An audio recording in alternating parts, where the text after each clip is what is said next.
സ്തുതിയായിരിക്കട്ടെ.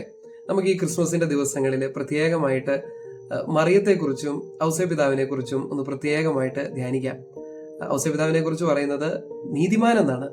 മറിയത്തെക്കുറിച്ച് പറയുന്നത് ദൈവകൃപ നിറഞ്ഞവൾ. സ്വർഗമാണ് സാക്ഷ്യപ്പെടുന്നത് മറിയം ദൈവത്തിന്റെ കൃപയാൽ നിറയ്ക്കപ്പെട്ടവളാണ് എന്ന്. വിശ്വാസമില്ലാത്തൊരു വ്യക്തി ഇവരുടെ രണ്ടുപേരുടെയും ജീവിതത്തിലേക്ക് നോക്കുകയാണെങ്കിൽ ഉറപ്പായിട്ടും സംശയിക്കാനായിട്ടുള്ള സാധ്യതയുണ്ട്. ശരിക്കും ഔസേപിതാവ് ദൈവത്തിന്റെ പ്രിയപ്പെട്ട ആളാണോ എന്നും മറിയം ദൈവത്താൽ പ്രത്യേകം തിരഞ്ഞെടുക്കപ്പെട്ട വ്യക്തിയാണോ എന്നും ചിന്തിക്കാനായിട്ടുള്ള സാഹചര്യമുണ്ട്. കാരണം ഇവരുടെ ജീവിതം പരിപൂർണമായിട്ടും ദൈവത്തിനു വേണ്ടി സമർപ്പിക്കുന്ന ആ നിമിഷം മുതൽ ഇവരുടെ ജീവിതത്തിൽ സഹനത്തിന്റെ പെരുമഴയാണ്. പരിശുദ്ധ മറിയം ഈശോ ജനിക്കുന്നതിന് മുമ്പ് തന്നെ മറിയത്തിന്റെ സഹനം ആരംഭിക്കുകയാണ്.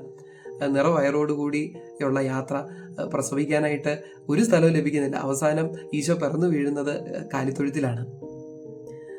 പ്രിയപ്പെട്ടവരെ, ഇവരുടെ ജീവിതം നമുക്ക് മുമ്പിൽ വരച്ചു കാട്ടുന്ന ഒരു പ്രധാനപ്പെട്ട സത്യമുണ്ട്. മനുഷ്യ ജീവിതത്തിൽ സാധാരണമായിട്ടും പ്രശ്നങ്ങളും പ്രതിസന്ധികളും ഒക്കെ ഉണ്ടാകും. എന്നാലും ഈ പ്രശ്നങ്ങളുടെയും പ്രതിസന്ധികളുടെയും നടുവിലാണ് നമ്മളിലുള്ള മിശിഹ രൂപപ്പെട്ടു വരുന്നത്. ഗലാത്യക്കാർക്ക് എഴുതിയ ലേഖനത്തിൽ പൗലോസ്ലീഹ പറയുന്നുണ്ട്, മിശിഹ നിങ്ങളിൽ രൂപപ്പെടുന്നത് വരെ ഞാൻ നിങ്ങൾക്ക് വേണ്ടിയിട്ട് ഈറ്റുനോവ് അനുഭവിച്ചുകൊണ്ടിരിക്കുകയാണ്.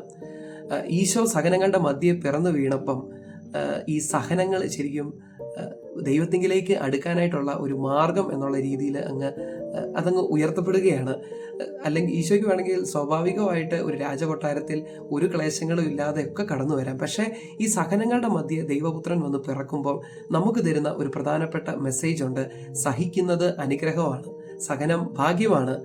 അല്ലാതെ സഹനം എന്ന് പറയുന്നത് ദൈവത്തിന്റെ സ്നേഹമില്ലാത്ത അവസ്ഥയോ സഹനം എന്ന് പറയുന്നത് ദൈവം പുറന്തള്ളിയ അവസ്ഥയോ ഒന്നുമല്ല. സഹനം ദൈവത്തിന്റെ അനുഗ്രഹമാണ്. ഈ സഹനത്തിന്റെ നടുവിലാണ് മിശിഹ പിറക്കുന്നത്. നമ്മുടെ ഓരോരുത്തരുടെയും ജീവിതത്തിലൂടെ മിശിഹ പിറക്കുന്നത് നമ്മൾ നമ്മുടെ സഹനങ്ങളെ പരിപൂർണമായിട്ടും ദൈവത്തിന്റെ പദ്ധതിയോടുകൂടി ചേർത്ത് വയ്ക്കുമ്പോൾ, വിശ്വാസത്തോടുകൂടി നമ്മുടെ സഹനങ്ങളെ നേരിടുമ്പോഴാണ്.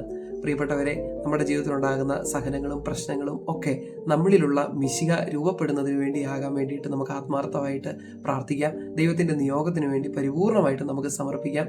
ഈശോ അനുഗ്രഹിക്കട്ടെ.